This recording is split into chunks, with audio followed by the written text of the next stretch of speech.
Germany, France, Italy and Great Britain all entered the First World War with airships as part of their military strength.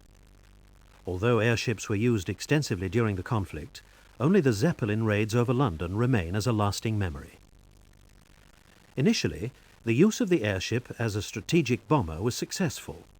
It was possible to inflict damage and not come to any harm.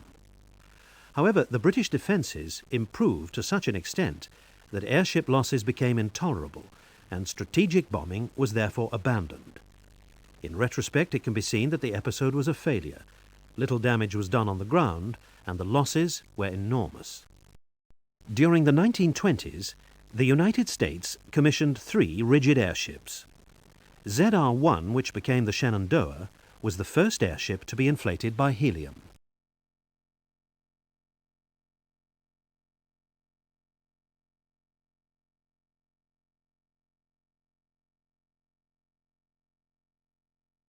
The ZR-2 was built in England, where it was designated the R-38.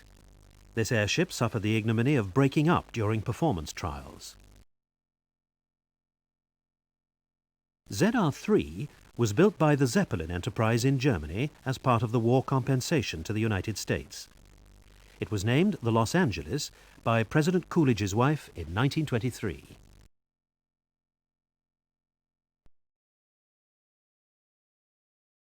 During the early 1930s, the US Navy built 2 huge airships which were designed to carry out scouting duties for the fleets.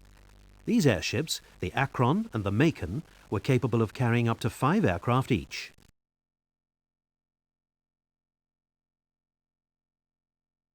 These small scout aircraft were launched and recovered during the airship's flight. The primary task of the scouts was reconnaissance, but they were also required for defense.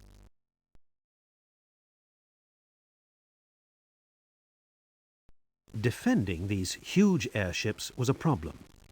In limited sea trials in the Caribbean, the Macon was repeatedly killed. The Akron and the Macon could only be successful in large oceans, where they could effectively lose themselves in the wide open spaces. Lieutenant Commander Wiley was given the task of proving the Macon in the role of scout.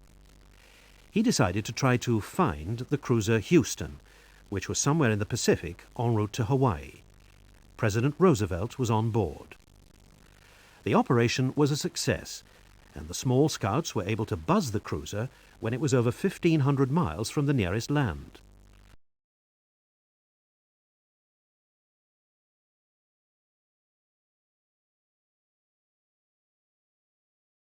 Initially, this caused concern on the deck of the Houston.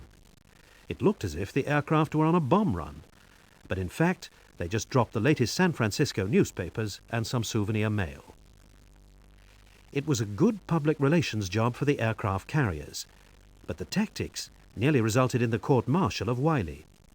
He only escaped after the intervention of the president.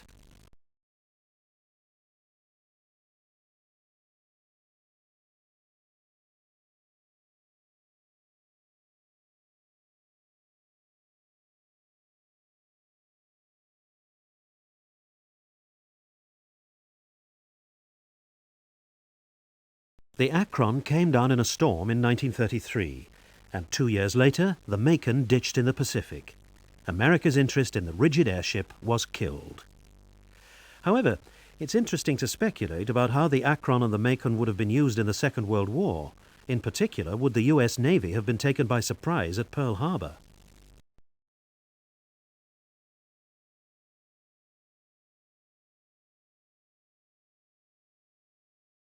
The development of the airship was bedeviled by bad luck. The message, though,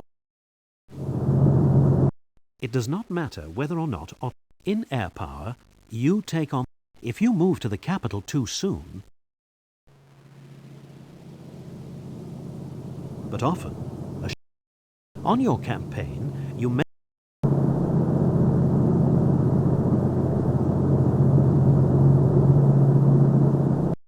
In the end, though, it's the flying that is important.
You are no match for us. Go home, you pathetic worms. Rocket salvo's trying to tag me.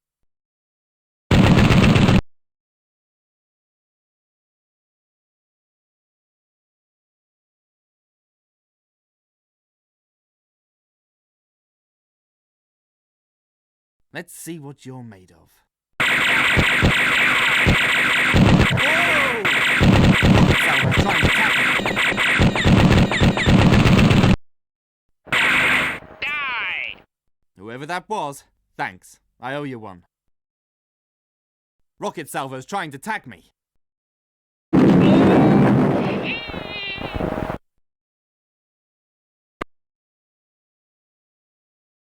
Attacking target. Rocket salvo's trying to tag me.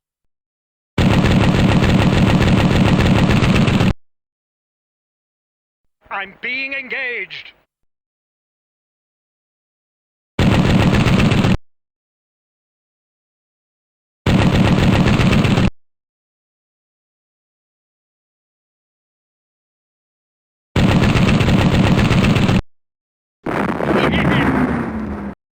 I'm being engaged. Rocket salvo's trying to tag me. I'm hit! Going down! I'm being engaged.